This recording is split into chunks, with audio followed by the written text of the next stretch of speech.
All right, we're going to be starting in just a couple of minutes here.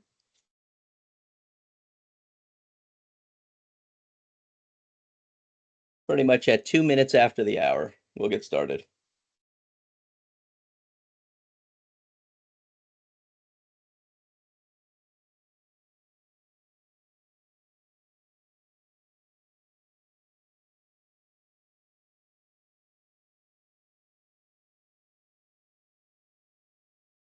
We'll be getting started shortly. T-minus 1 minute and counting.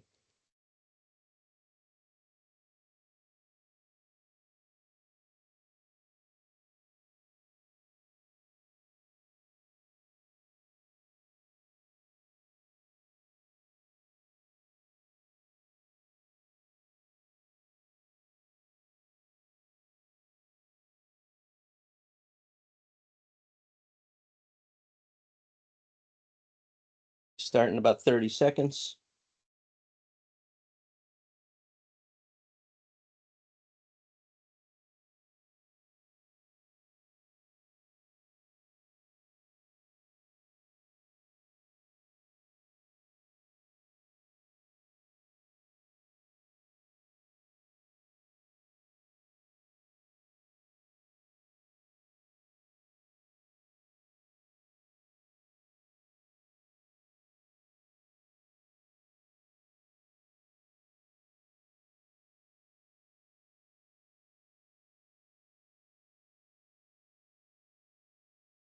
All right, everybody. We're going to get started here. I think we've got quorum. We're going to be recording this. I hope everybody doesn't mind.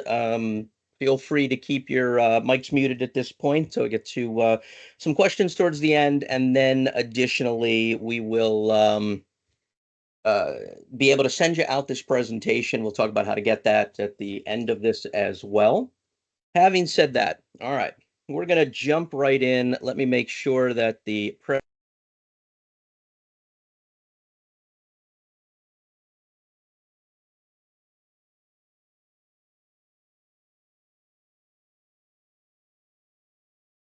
Todd, you muted out.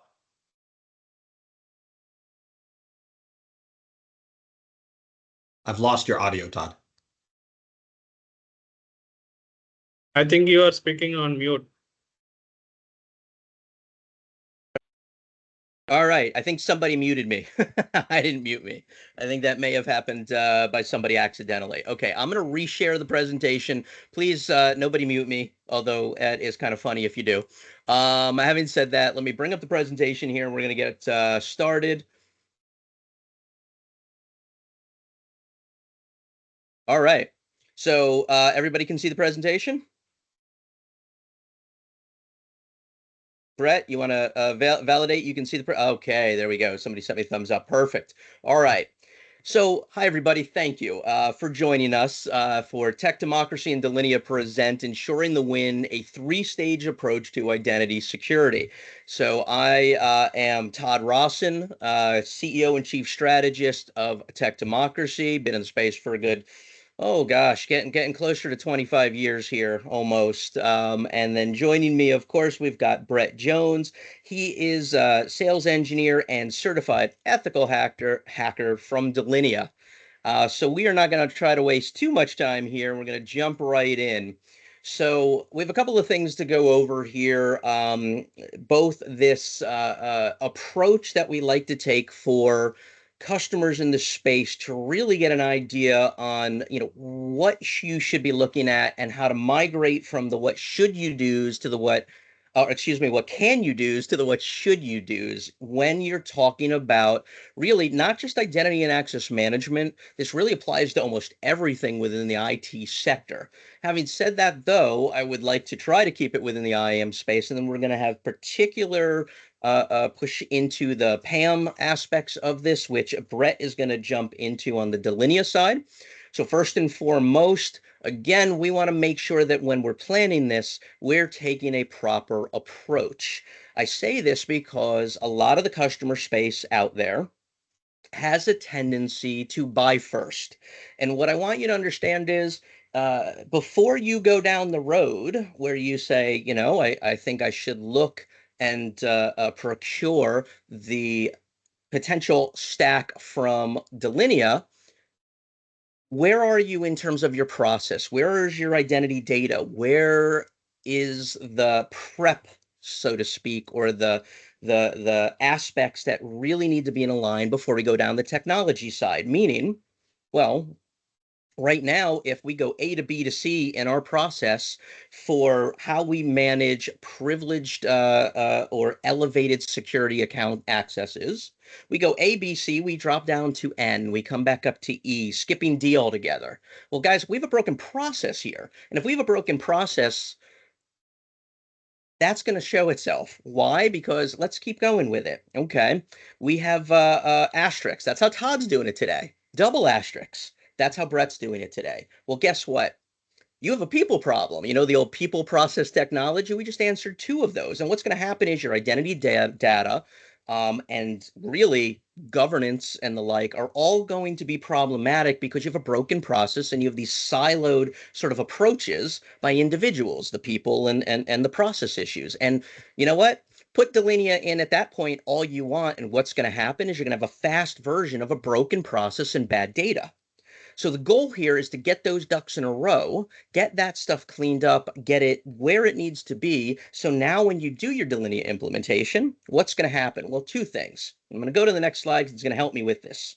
One, it's going to allow us to basically cover the holes in these first two levels, which I'm going to talk about here, meaning you're not going to get 30% of the value out of your Delinea purchase. You're going to have less of a chance of failure in your implementation, including, well, that's not what I was expecting. That's not what I wanted.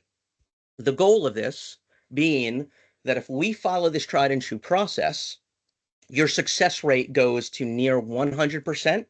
And on top of it, you're not going to have to worry about management saying, this isn't good, this isn't what I wanted, this isn't what I expected. Because when that happens, first person they blame is your integrator, the second is your software solution. In both cases, you replace them when realistically it was your fault. And eventually that's going to happen. It's going to come out, you're going to be in the line of sight. So we want to follow a process that ensures you success, makes you look really good, but also will shorten your cycles when it comes to not just the setup implementation, but also the operational side. And when you're talking about procurement, so that when you go and you say to Delinea, these are the 5, 10, whatever the core items I need, my use cases, can you provide them? They map them and you know exactly what you need from Delinea, how it's going to fit. The sales guys on that side are going to love you because it shortens their cycle. But the second thing is now you know that you have the right product going in to give you the right solution. All right. So our goal in this typical process is to get away from the tactical nature, the redundant nature of when we say Group A has bought a PAM tool, Group B then bought a different PAM tool, Group C, and that's the enterprise, is now buying one. You're going to have three tools that all do the same thing. And you know what? Maybe you're getting 20% of the value out of one, 30 out of another, 5 out of the other. This is a problem we want to avoid. So we want our vision for the overall IAM architecture to be understood, agreed upon, which will then build out our governance structure, our architecture, our PMO, and other stakeholders will be part of this process. Now we're defined. We're moving up the ladder, up the mountain here. Once we get to managed, we take it to the next step. Now we're actually executing on this. Last but not least, we're there, right? Everything's wonderful. Here's the problem. Once you're optimized, you still have to reevaluate every few years. And the reason is every 36 months in cybersecurity, everything has changed. 3 years ago, nobody was talking about AI. Go back 6 years, so another 3-year cycle. Was anybody yet talking about blockchain, immutable ledgers, and the like? They weren't. So what happens is every 36 months, everything shifts dramatically. So you don't want to plan beyond that. All right. If my, there we go. There we go. Now it's going to the next. So we also want to understand what we need to assess in this process. So first and foremost, we want to make sure the right entities, that could be human, it could be non-human. We want to make sure the right entities are getting the right resources at the right time for the right reasons and that we can prove it. In other words, if you can't tell me that it was Colonel Mustard with the candlestick in the library, the old Clue game reference, guess what? We don't know that it's working. We don't know that we're getting value out of it. We can't prove it. We can't really pass audit. We can't make sure that from a regulatory standpoint, we're where we need to be. Now, I call this the jellyfish, and here's why. This is the workforce IAM side. I do this for the SIAM side as well. Let's start here with workforce. When you look at the top down of a jellyfish, it's pretty easy to ascertain, right? You have your identity governance and administration. This is where you'll see things such as the provisioning side of the house, data governance, roles and the like from overall governance and administration point of view. There's more to it as well. Identity intelligence analytics. This is where your logs, your reporting, your metricing, and you're being able to take actions on these things all occur. And then the last piece is broken down into two: access management. How do I get in? Authentication. And once I'm in, what am I allowed to do? Authorization. Pretty straightforward. Here's the thing about a jellyfish, guys. When we turn it on its side, it's a heck of a lot more complicated. By the way, you can all have a copy of this at the end, just a heads up. You see those same four categories, right? Access was authentication and authorization. This isn't even everything. So you see some of the bits and pieces throughout, and these are things we want to get an understanding. Where are we today? Where do we need to be tomorrow? And that is part of our overall process. Here's the thing about jellyfish. They end up having little jellyfish. The reason I'm saying that is you can extend these so much that I would need, about 50 slides just to sort of give you the overall. But let's take a look. Look at where identity-based governance, they all start to merge into each other, and privileged access management. Now we're talking about the IGA components mixing with the access, the authentication authorization, mixing in with the identity intelligence and analytics. And this privileged access management this is just a top level piece. It goes deeper. The terms change based sometimes on product, but they really come out to the same in the end, the same setup, but it extends as we go into the cloud. Now, I'm skipping that piece for now, but if you send at the end, we'll send you the SIAM aspects of this too. Where that gets me, though, is once we get to the point where we want to talk about how to address those items, well, that's the next piece of the puzzle. What we identified, I'm going to go back for just 1 second, I'm sorry. What we've identified here is we've got a lot to cover. Now, for this, we're going to go down specifically, because we only have so much time today, we're going to go down specifically the PAM aspect, cloud identity aspect, governance aspect, secrets, and remote access that comes from Delinea. So I'm going to hand it over to Brett now from the Delinea side. Brett, take it away. Hey, Todd, that was a great overview. I really like your jellyfish. I think it's really important to realize jellyfish can sting as well, right? And that's what we're here to do. I'm going to steal that one. As well you may.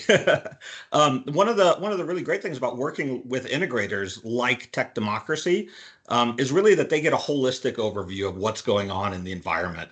I work for Delinea. You may know us as Thycotic Centrify from the past. We've really expanded the breadth of what we do over the past few years. But as what you'll see is that we can be a little myopic sometimes, right? We can be stuck in our tool and the use cases that are defined.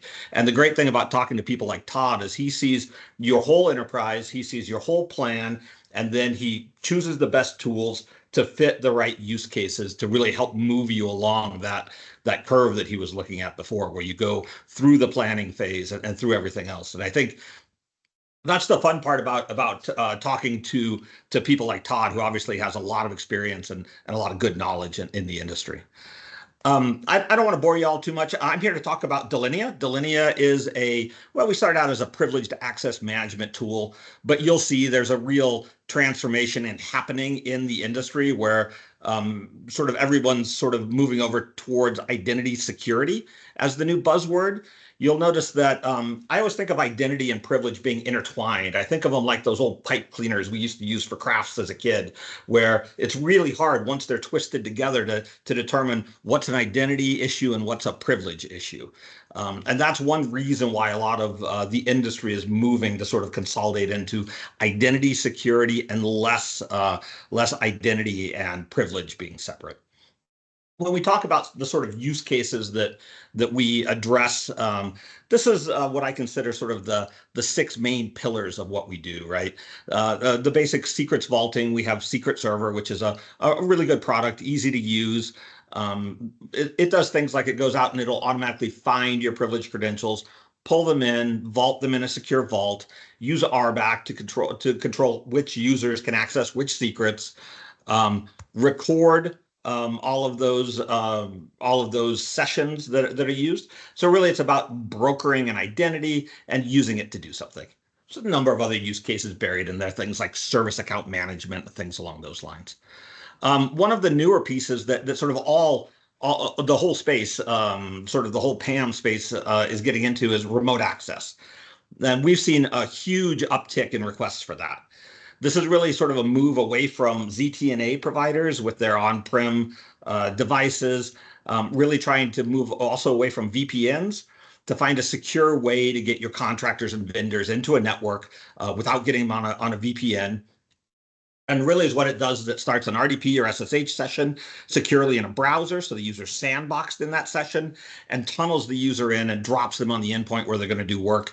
They never see the username password used to get into it. They'll probably have to do an MFA, and we'll record everything that they do. One of the cool things about that is that's one of our first big AI use cases is we've brought out the ability to actually use AI, it's a GPT, to go through all of those recordings and look for security anomalies. It can then mark those. So if you have 5,000 hours of video, obviously you can't sit through all that and look for the needle in that haystack. So you can submit it to the GPT and have the GPT look for security anomalies in it for you, mark those. I think it's pretty cool. I'm happy to see everybody in the industry move more towards AI as we sort of move past machine learning, which we've always used for the analysis aspect. The server PAM piece is really about just like Todd mentioned before. It's controlling authentication and authorization on machines. We believe in using agents to do that, because agents prevent lateral movement. So you install an agent, it can then MFA you at server login, MFA you when you try to elevate an application, really prove who you are. You know, the whole zero trust model, assume breach and make sure users are who they say they are before they're allowed to do these elevated tasks. Workstation PAM's all about getting the users out of local admin on their workstation, elevating applications as needed. And then cloud identities is a big use case right now. A lot of people know that they have a lot of cloud identities. They know that they have a hard time sorting through them. And they need some way to get really a better vision across all of their cloud providers and their SaaS providers and their single sign-on providers. That's what the cloud identity discovery does. It goes out to the different providers, brings back information, and then starts looking for users that may be at risk or risky users or misconfigured users. It also has an ITDR portion to push back and protect people when they're under attack by these sort of modern attacks that we see a lot, like MFA bombing or session cookie hijacking. It can detect those and take automated remediation, and that's part of our platform as well. Identity governance is sort of the next piece that we're into. That's really about having an IGA tool, right? So that you can do joiners, movers, leavers. And we tend to see identity through the privilege prism. So we think about it as almost PAM for your line of business applications, because these IGA tools are standing up users and giving them a role over in your SAP or a role in the different applications. We want to be able to control those, and we want to be able to use those as part of our security. You can go on to the next slide, Todd. Hopefully you're still awake. There we go.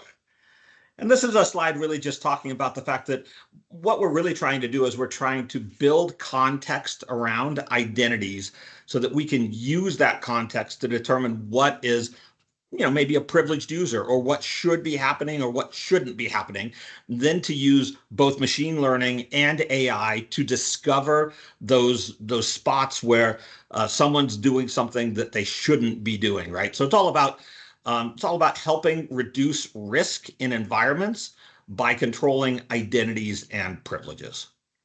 You can go on to the next slide. This is just an overview of our, you can go back one real quick. Sorry about that. No problem at all. I need to get a better secretary for this next time, Todd.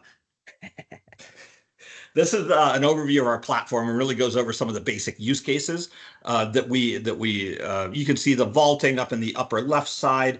the zero trust, which is that ability to get users into a remote network without being on a VPN, all the way down to the privilege and entitlements. Really, that's that just in time, just enough privilege motion where you're going to let a user log into a box, usually use their own identity, so everything's logged as them. And then based upon maybe when they're logging in, where they're logging in from, allow them to run certain commands with privilege, whether that's a sudo in a Linux environment or whether that's a local elevation in a Windows environment. So really about locking down the endpoints, using agents to do that. And this is the bit that's really going to be able to address a ransomware. Vaulting credentials is great. Vaulting credentials does nothing to prevent ransomware. We all know ransomware as a service is a huge driver in the industry. And the way that you're going to be able to do that is you're going to be able to look at who runs which applications with privilege on endpoints. That's the way you're going to stop ransomware. We do believe in defense in depth, right? We're just one piece of it. You wouldn't get rid of your antivirus solution because that's not what we're doing. What we're doing is we're controlling which users are allowed to run which applications. And then we can adjust the security token on those applications in order to allow them to run elevated without putting the user in the local admins group. There's a bunch of other cool stuff in here, right? We believe in an MFA at depth. So there's multiple points where you can do an MFA. Really, it's about allowing users to use the MFA that makes sense for what they're trying to do at the time. So we see ourselves as an MFA federation platform. We do have our own app and we federate with other MFA providers. You can then choose which users are going to fulfill which MFA policies whenever they're doing which action. So we're very flexible that way and something we really believe in. And then the ITDR portion, the ability to push back into an environment, maybe with an API connection or a webhook in order to let somebody know something has happened and been found, or to really go in and sort of lock the user down. Go ahead, go to the next slide. Awesome. When I started here 6 years ago, man, everything was a compliance project. Everyone came to me and said, hey, we're doing CIS. Hey, we're doing this. Says we need a PAM product. What the heck is that? And how's it help me? Then about the time of the Colonial Pipeline attack, the ransomware attack, what's that going on, maybe 2.5 years ago? Every call I had after that was a cyber insurance call. My cyber insurance just came to me, told me that they're going to double, triple my rates or not insure me at all unless I have a PAM provider and MFA at server login. That's driven the industry in not only our business, but a lot of the business over the past few years. And now is what we see as sort of a turn back towards compliance, where you've got NYDFS with the NYCRR Title 500 rules requiring anyone doing business in the state of New York with the financial industry to have a PAM solution and MFA at all sorts of different points, as well as the SEC rules around cybersecurity posture. So we've seen a big uptick because of a lot of those things. And one more slide, and then back to you, Todd. So you can build this one out. The same way that Todd sort of showed that they have a maturity process outside of our software, we have a maturity process within our software. It's really about how do you bite off a project as big as identity security and make it work in steps that make sense. And this is what we usually see. We see people moving from, oftentimes whenever I talk to them, it's, hey, I have an encrypted spreadsheet. And I'm like, great, that's better than nothing. So at least you're not starting at nothing.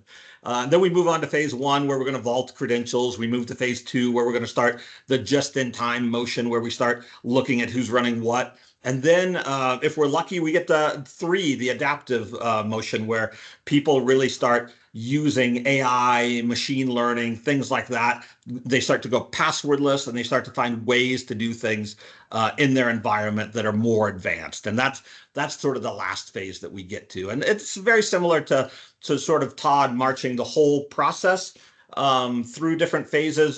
This is our portion of the process, also has phases within it. And with that, I'll kick it back to you, Todd. All right.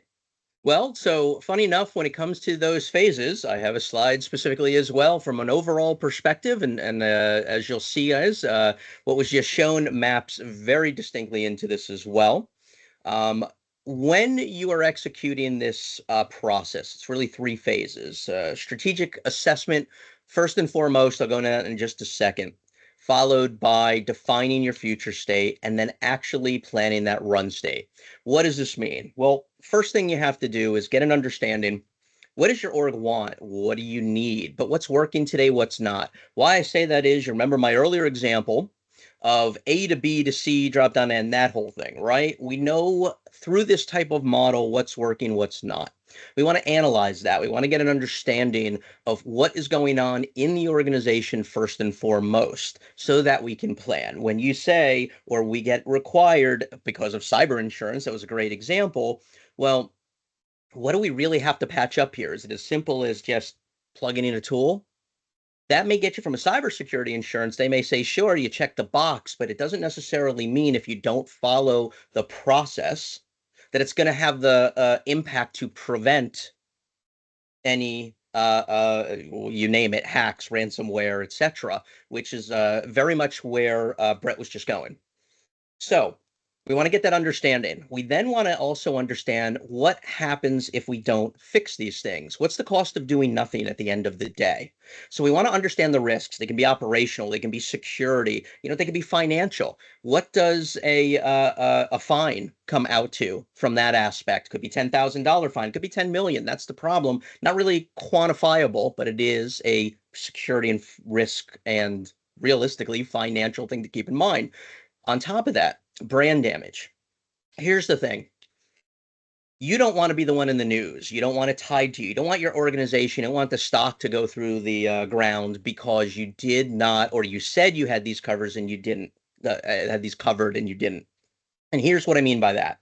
A lot of orgs, they'll go into this. They'll look at a Delinea and say, well, what's my return on investment? And that is really where it gets difficult. The reason I say that is you can find certain ROIs that apply, certain returns on investment.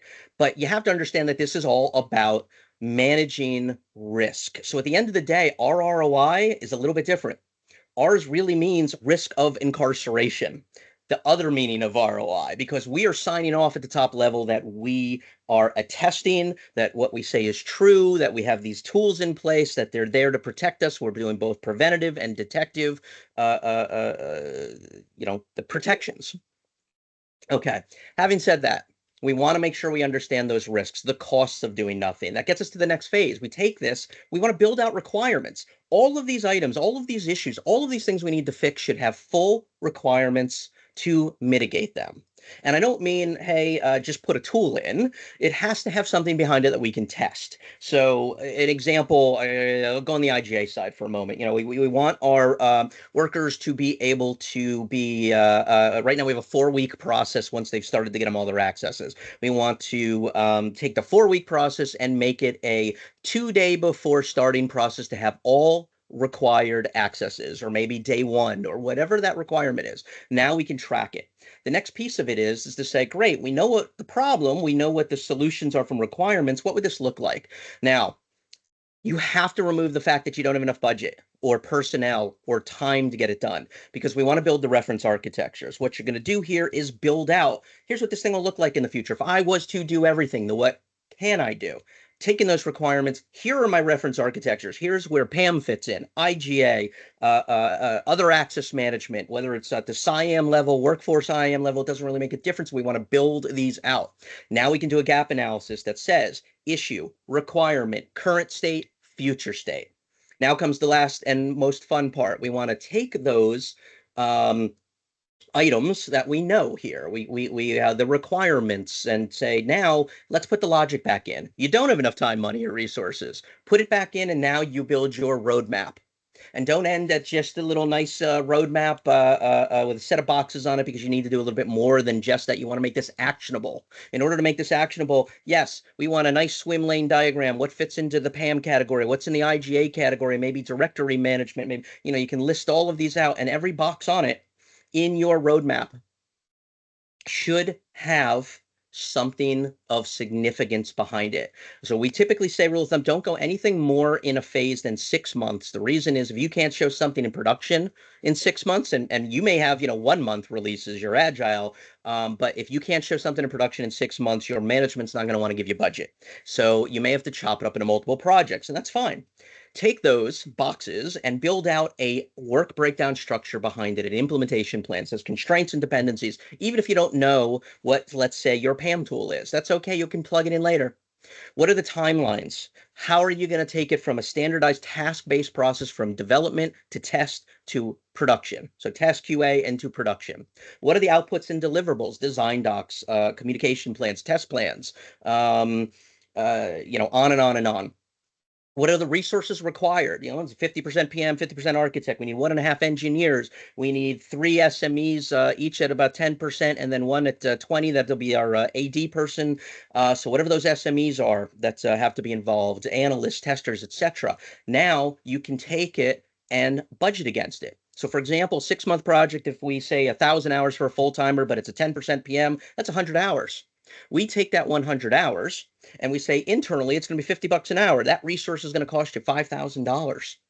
Well, you add all these together, you have your budget. Add 20% steering committees, phase gate reviews, architectural review boards, the things you can't necessarily completely plan on. Now you got your budget down to the penny. Now let's talk vendor.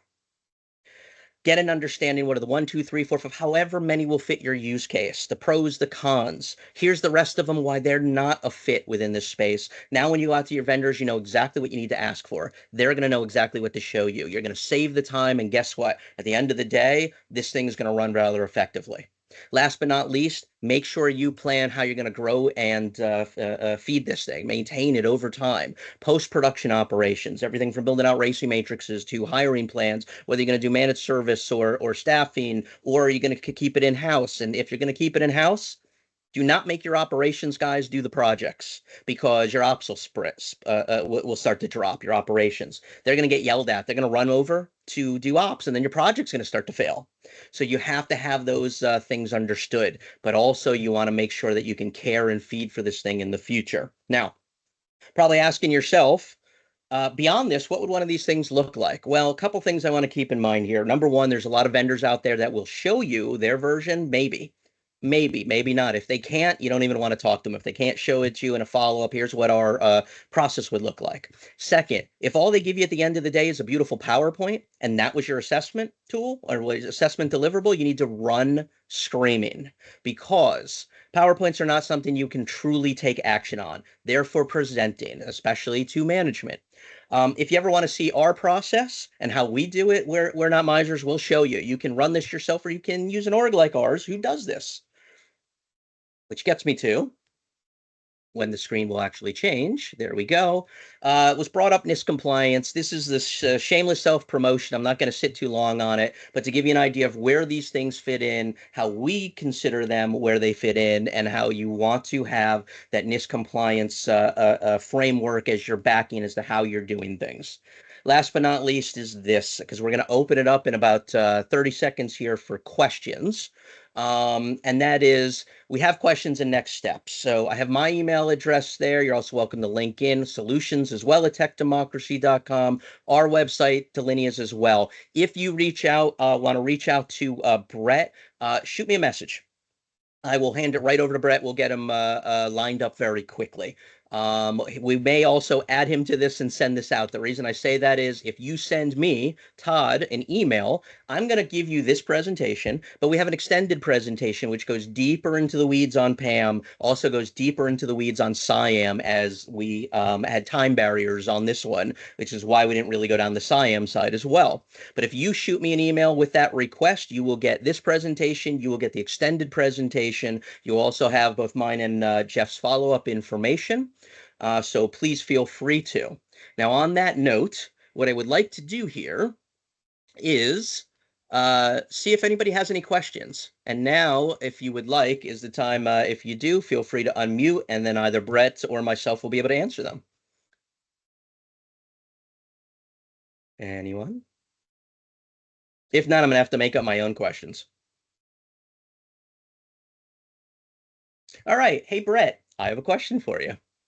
All right, you're gonna have to unmute for yours. There you go.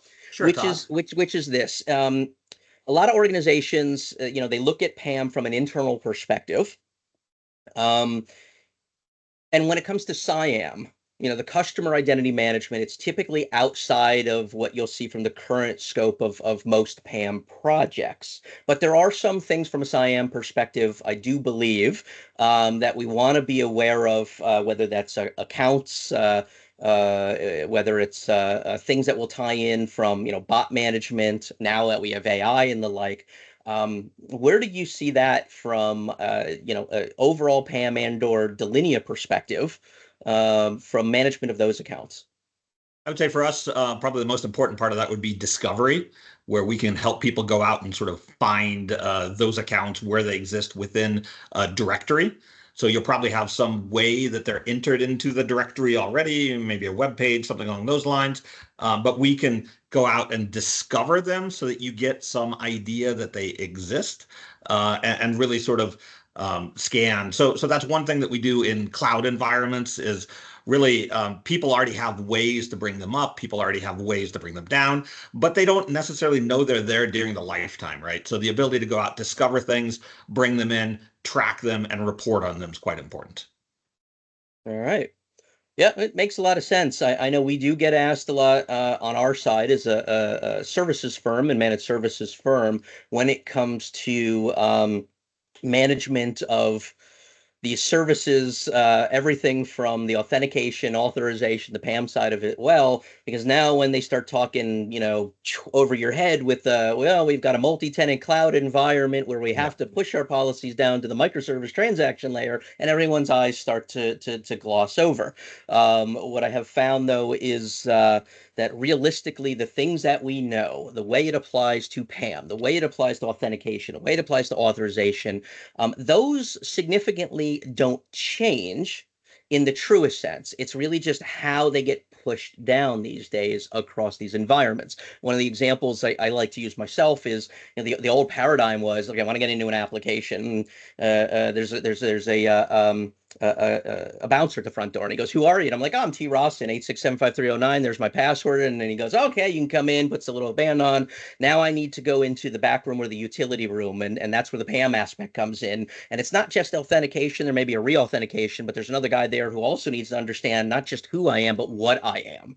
The authorization piece and what am I allowed to do within this. It applies to both access and PAM because they're similar, at that level. But now the paradigm shift has become, with all this multi-tenant cloud environment fun, there's like a portal opens up on the wall, and I have to be able to put my arm through it to another location that is across the clouds, and there's a bouncer there as well who says, "Okay, now what?"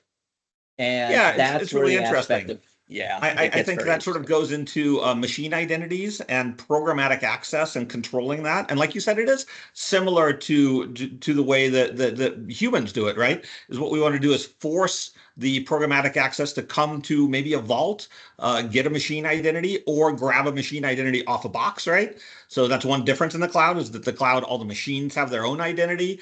You can grab an IAM key off of that and then use that sort of as the secret zero in order to go and retrieve other secrets to then go do whatever you're doing.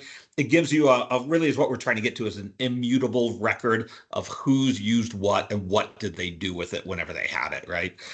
That's the whole purpose of the PAM tools, is the reporting piece of it at the end of the day. Right. Excellent. Anybody else? Does anybody have any questions they want to throw out there? If Yeah. not, I'm going to keep doing it. All right, here we go. Yes? Hi, this is Sanjana.